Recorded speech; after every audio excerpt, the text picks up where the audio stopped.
Après les sagas Illusion et Magical Quest, le troisième et dernier épisode de Retro & Magic consacré aux aventures vidéoludiques de Mickey Mouse se consacrera cette fois-ci aux épisodes one-shot, des jeux indépendants qui ne font pas partie d'une série.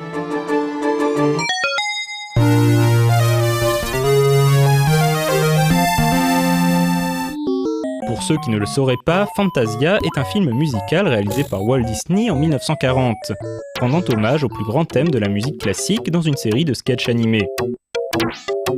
Ce n'était pas forcément le film de Disney le plus facile à transposer en jeu vidéo, pourtant Infogrames tenta de relever le défi au début des années 90. Le joueur y incarne Mickey, tout droit sorti du célèbre sketch de l'apprenti sorcier. Pendant son sommeil, les notes de musique de Fantasia sont volées, et Mickey doit les retrouver au travers de 4 mondes inspirés des sketchs du film, et thématisés autour des éléments eau, feu, air et terre.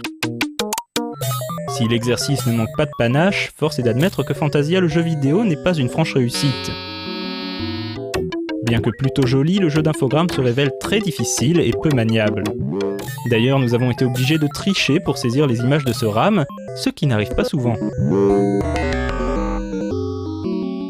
Le point fort du jeu restera donc sa bande-son, dans laquelle on retrouve les œuvres de Bach, Mussorgsky, Beethoven, Tchaïkovski, Stravinsky, Dukas ou encore Ponchielli.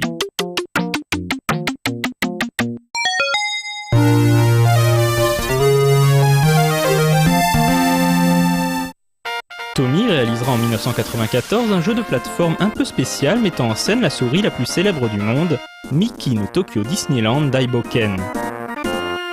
Comme son nom l'indique, le jeu prend place dans le parc Tokyo Disneyland. Et les niveaux reprennent les décors et l'imagerie des attractions les plus emblématiques des parcs Disney. Pirates des Caraïbes, le manoir hanté, Big Thunder Mountain. Le but du jeu est de retrouver les différents personnages Disney que Patibulaire a capturés dans le but de les empêcher de participer à la parade.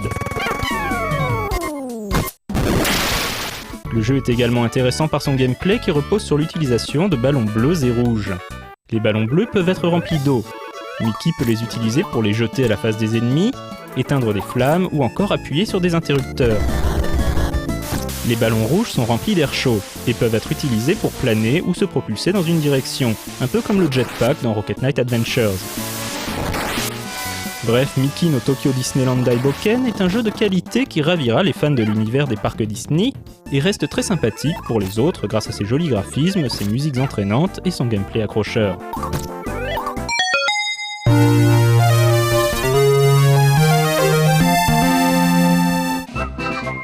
Nous avons gardé le meilleur pour la fin avec le sublime Mickey Mania. Réalisé par le studio Traveler's Tales, connu pour son travail sur Lender, Pugsy ou plus récemment la série des jeux Lego, Mickey Mania est certainement l'un des plus beaux, si ce n'est le plus beau jeu de plateforme sorti sur console 16 bits. L'animation, les décors, les couleurs, tout contribue à faire de Mickey Mania un régal pour les yeux. Le jeu propose de parcourir les plus célèbres cartoons mettant en scène Mickey Mouse. Le jeu commence en noir et blanc avec Steamboat Willie, le premier cartoon parlant qui en 1928 allait faire de Mickey une star. Au fur et à mesure que le joueur progresse, la couleur s'invite dans le jeu, propulsant Mickey à travers le temps du Savant Fou de 1933 au Prince et le Pauvre de 1990, en passant par les Revenants solitaires de 1937. Une épopée magique pour quiconque aime l'animation. En dehors de ce gimmick scénaristique particulièrement bien trouvé, Mickey Mania est resté célèbre pour ses séquences en pseudo 3D, comme l'escalade de la tour en flammes, ou la scène où Mickey doit échapper à un élan enragé. La musique n'est pas en reste, avec des thèmes accrocheurs qui collent parfaitement à l'ambiance des dessins animés originaux, et qui restent dans la tête longtemps après avoir éteint la console.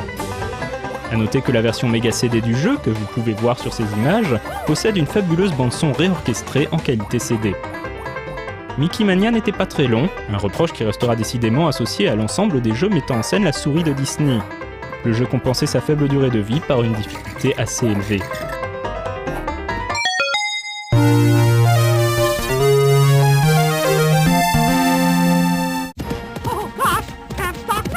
Et voilà, ainsi se termine la troisième et dernière partie de notre triptyque consacrée à la mascotte de Disney.